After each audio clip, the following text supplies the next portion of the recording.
Hello and welcome to the ArtistTalk program of the 38th Kassel Documentary Film and Video Festival, which is taking place this year from November 16th till November 21st, as well as online until November 26th.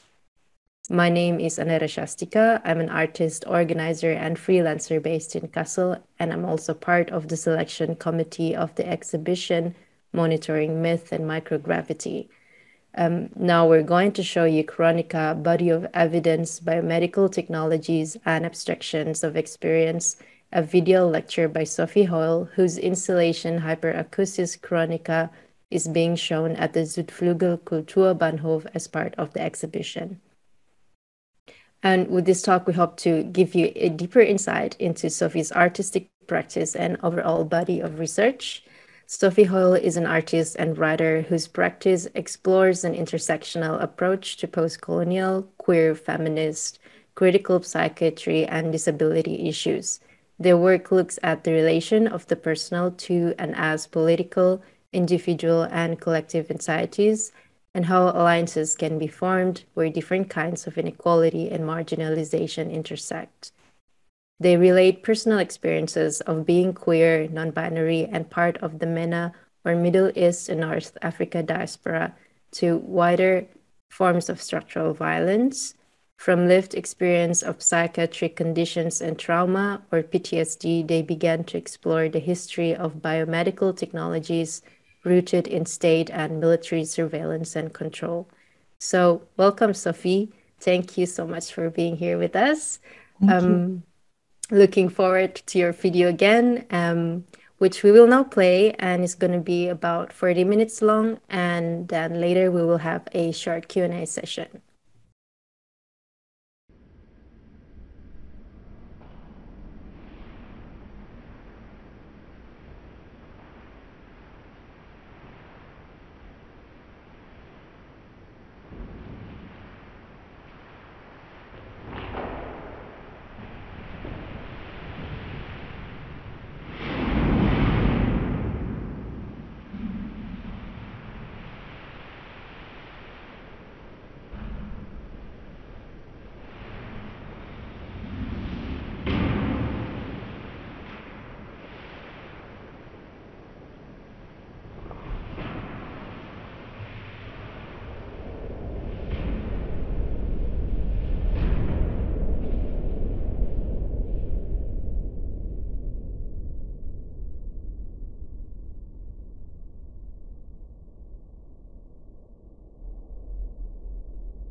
thank you so much.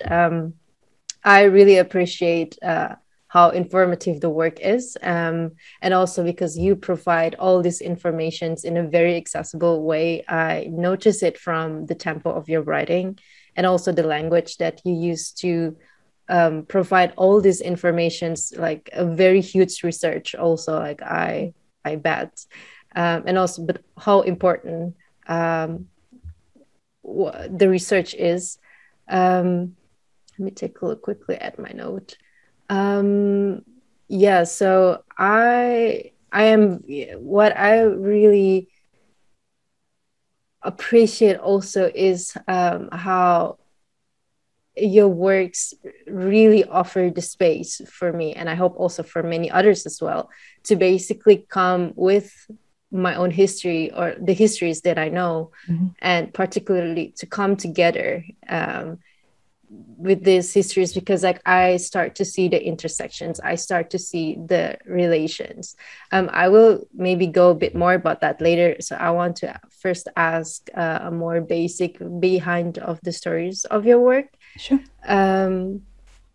Yeah, like you said, like in the video, we see excerpts from your other work, Excoriate, which includes a biohacking workshop with Quimerosa. Yeah. I hope I pronounced the name correctly.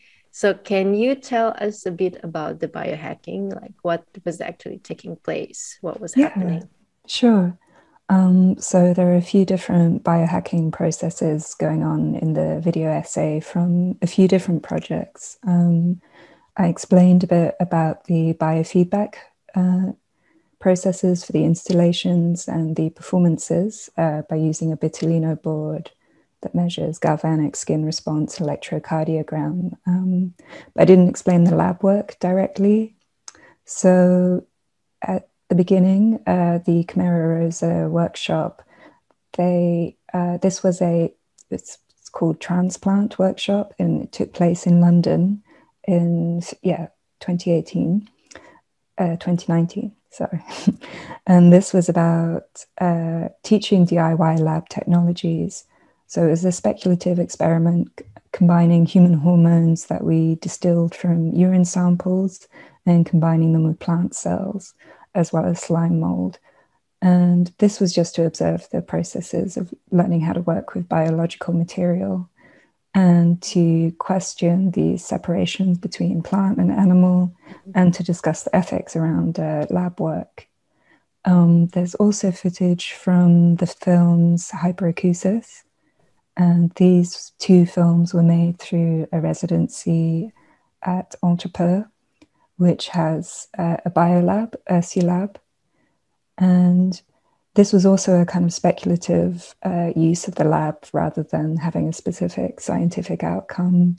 I took a blood sample from an incision, and in the videos you can see me sterilizing the lab equipment, using a centrifuge to separate the blood cells and the urea, an incubator to keep the blood cells alive. And these were more to demonstrate and talk more broadly about processes of categorization and separation in Western science. I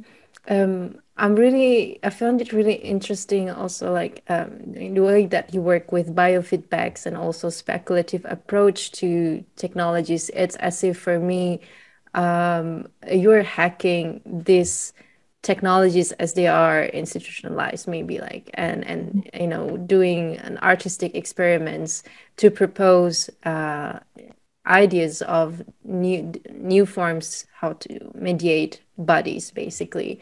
So I'm wondering if for you, this doing with or through art, if you find it also always radical to envision different narratives, or do you also find sometimes limitations or shortcomings, because maybe we are romanticizing art in that case? Yeah.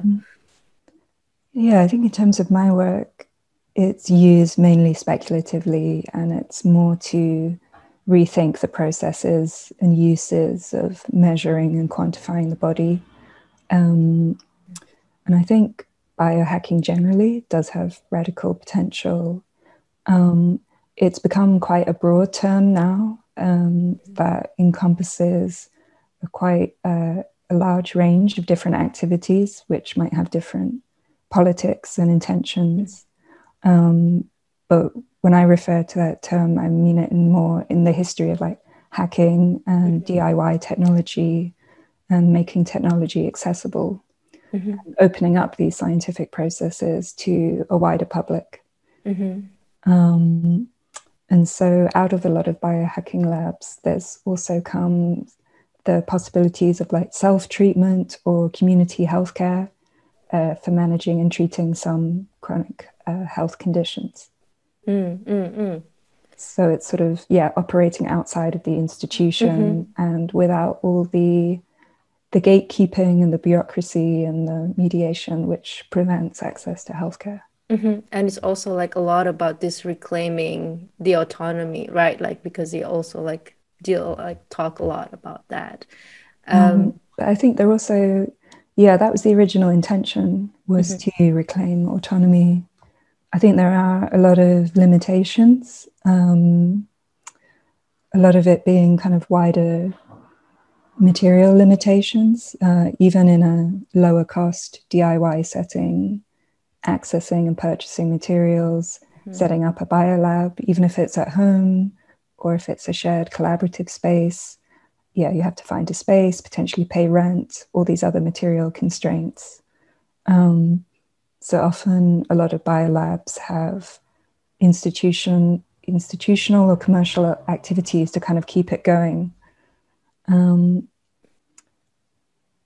there's also the limitations in terms of me making work, of living with a disability or impairments, and how it impacts my time and ability to access these spaces or to do these activities. And I say this more in like a social model of disability, that these spaces or ways of working haven't been made accessible for different people.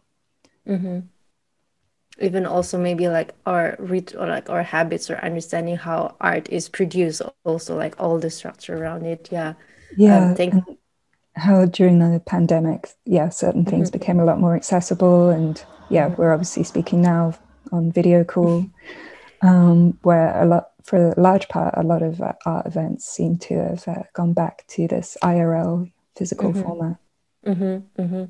Yeah, thank you so much for sharing. I mean, I also realized, just like also as an addition, how like, I'm not sure if it's going to be on the video, but like, because we're in the flow of the conversation now, like I have a lot of talk with also other people in the diaspora, like how the structure of the pandemic literally enabled a more of our pace and routine, because like the IRL was like so violent, because like we have to work so much and be in different places, and pandemic literally made different things possible. But on to the next question, because you mentioned a lot about before, you mentioned briefly about hyperacusis, and we had conversations about it. I think it's really interesting to hear, so I just want to bring it again. So I'm really interested about your visual language, which is very strong. For me, it's like a statement to break with this biomedical gaze that is so typical in these lab settings. Like for me, your visual language is very intimate, haptic, sensual. It's very poetic. And now that we're just looking again at the video, it's very sonically also very present. And even on top of that, textual element is very significant in your works, because they deliver the things that you have been researching, and every time I see your video, I just see the labor of you summarizing your research and covering a wide range of subjects and disciplines and making them accessible. And you source academic texts. And also I notice like how collaboration is also always part of your work. So yeah, I'm just wondering, can you tell a bit about your artistic processes, like especially now that you mentioned about limitations in the social structure around art even, Mhm. and how even like the medium moving image worked for you? Sure. I think this specific kind of haptic sensory visual language came about because I felt it most accurately portrayed my experiences, perhaps living with certain conditions, with anxiety disorder, PTSD, and or post-traumatic stress disorder, and neurodivergence. A lot of zooming in on details and textures in everyday life, and so as well as having to a lot of experiences of having to go to biomedical settings or hospitals or see doctors. It was kind of more of an affective expression of that. I think in terms of the process, in terms of making images and researching, they all happen in parallel to one another. And it's a kind of ongoing cumulative process of collecting and accumulating bits of research, making images on a kind of daily basis, more in a kind of diaristic way. Yeah, I have my camera at home and kind of record certain aspects of living with chronic illness. So these are elements that are accessible to me. I know not everyone has access to a camera, but a camera phone and cheaper technology is making it more widely accessible. And I think this way of making a film is quite different to perhaps more of a specific film industry production standard of like hiring a crew and equipment and a kind of a certain production model, and that's shown at film festivals. So this feels much more DIY, relatively DIY, and I think I like this kind of immediacy in image making. But having said that, I did, a lot of it is collaborative. So I did work with people to make these films, both in the interviewing and also to film it and record it. And that collaborative process is actually, I find it really helpful.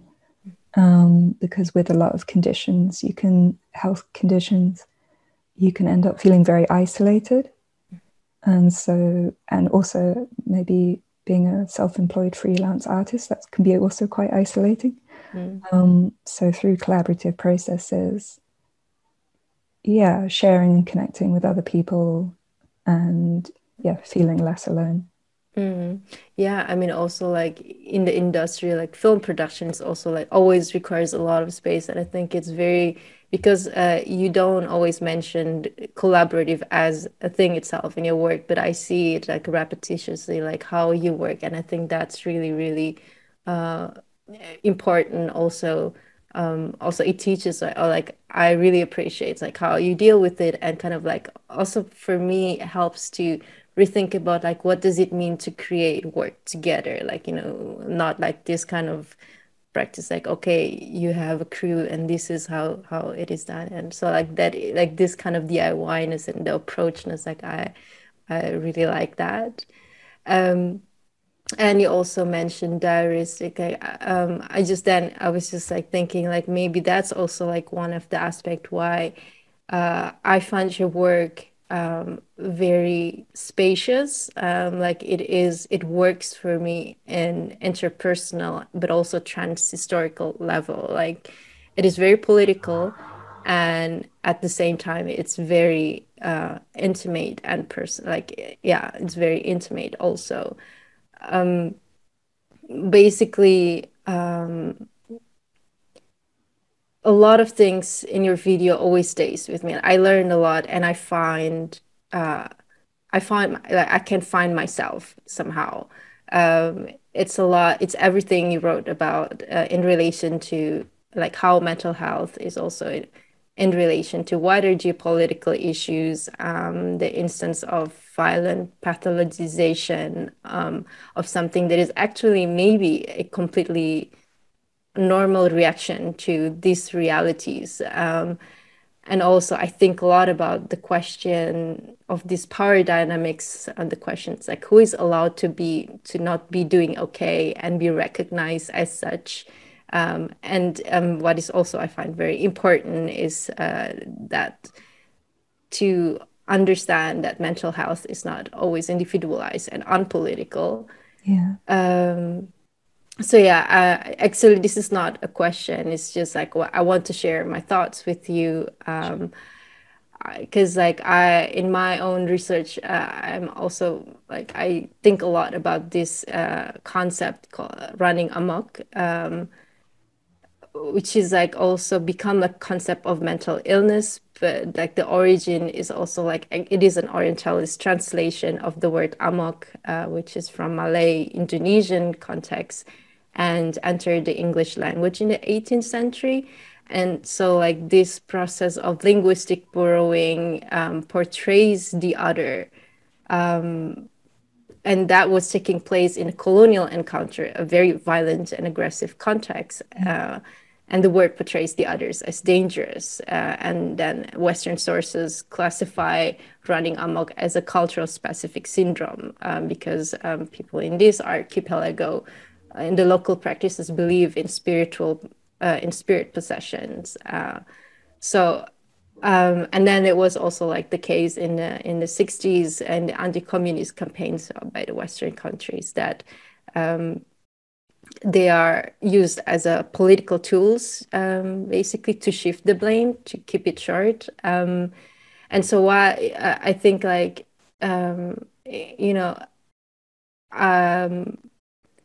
so there's like this one point when I look at your video, and I remember these histories. And at one point there is this euphoria, there is this revelations, because like I start to find formulations and words and relations about, like all the experiences that I know from my context, but also this reminder of this violence, for example, the pain that mostly has no word or formulation that I always like use the word grief to describe this, because and also like to think about the monopoly of discourse, because like when the others, the non-Western the mental illness become like essentialized and demonized, and especially like I never have any relation to the concept of running amok, and then it is used to describe for example, the racist white shooters in US, which also like they try to downplay the racism in it. So like I think, like to think that in the non-Western context, it always these essentializations, and then the mental health discourse used actually to justify racist system structure. That's I think I just want to share that, like how Thank you. A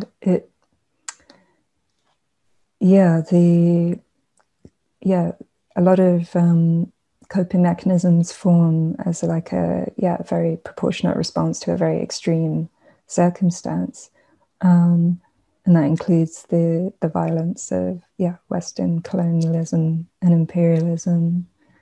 And at the same time as enacting this violence, they also erase or diminish the kind of culturally specific ways of coping with social change. But transcultural psychiatry is a branch of psychiatry that aims to account for these the assumptions that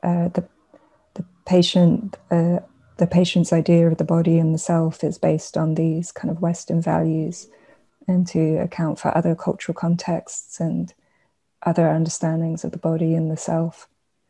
And also, to not pathologize spiritual beliefs, which can often get misdiagnosed as a hallucination or Yeah. a symptom of psychosis. Yeah. Anyway, for the audience, there is also so much more discussions around this trans culture of psychiatry that Sophie also covers in Hyperacusis. So yeah, and which is also like now being shown in the context of monitoring, but also like maybe just a comment, also another remark. Now that I watch your video and hear your what you said. I think also what it makes me think, like I'm not so sure if this is going to be on the video because like I'm just improvising right now, but I just really like the, like all the last point that I said about like these mechanisms of colonialism and how that erases also like the pre-existing practice or understanding on healing and sicknesses, for example. I think it's also like very interesting also to practice or like to deal or like to look at these biohacking practices on DIY level, because it somehow feels to me at least like an attempt to reclaim or like to redefine or like to refine these practices outside of the institutions. Like I don't know, that's why I was just came to my head. Okay, so thank you so much, Sophie, also for taking the time to be here with us. I'm looking forward also for your next works and projects. I hope all the audience that watches online can also go to Kassel or like see see Sophie's work in Kassel. But thank you so much for taking the time to speak with me. It was really interesting. Yeah, and thank you so much for your work. Like I really, really like every time I'm watching your work, like I learned a lot, especially like I come to also possibility to come to words on different experiences or different topics that I'm already like thinking and I don't know how to find, like I don't have the recovery materials, and like I see your work and like I found a grounding somehow. So thank you so much for your works anyway, Sophie, and good luck for your research and projects in general. Yeah.